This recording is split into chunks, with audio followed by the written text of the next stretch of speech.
Bonjour à toutes et à tous, dans cette vidéo on va découvrir les propriétés du losange. Alors si un quadrilatère est un losange, c'est ça qu'on va écrire, et donc votre propriété elle commence toujours comme ceci.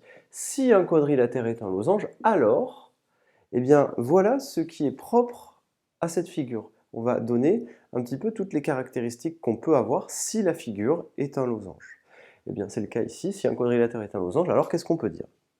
Eh bien, premièrement, on va observer que si la figure est un losange, eh bien, qu'est-ce qu'on peut dire déjà? On peut observer les diagonales. Et qu'est-ce qu'elles ont les diagonales? Eh bien, les diagonales de la figure, premièrement, elles sont perpendiculaires. Et oui, on peut mettre un angle droit ici. Et d'autre part, elles se coupent en leur milieu. Et oui, donc si je fais un petit codage ici, je peux mettre deux traits pour symboliser que cette longueur est égale à celle-ci. Et puis je peux mettre un petit rond ici et ici pour symboliser que cette longueur-là est égale à celle-ci. Les diagonales se coupent en leur milieu et elles forment aussi un angle droit.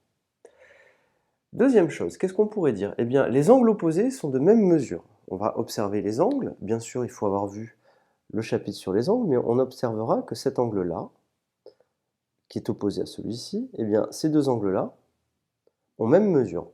Et ces deux-là, et c'est pour ça que je vais changer le symbole, je vais mettre deux traits, et ces deux angles-là, quant à eux, sont aussi égaux. Donc les angles opposés sont égaux, ces deux-là et ces deux-là. Il reste une dernière propriété à annoncer.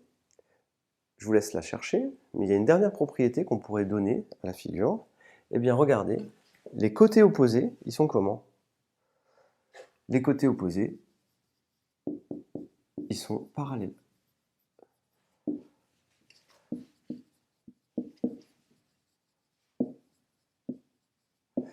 Voilà ce qu'il faut retenir. Alors, si un quadrilatère est un losange, qu'est-ce qu'on a? Les diagonales se coupent en leur milieu et sont perpendiculaires. Deuxième chose, les angles opposés sont égaux. Et dernièrement, les côtés opposés sont parallèles. Voilà ce qu'il faut retenir sur les propriétés du losange. Attention, ce n'est pas pareil que la définition. La définition, c'était ce qu'on avait dit au tout début.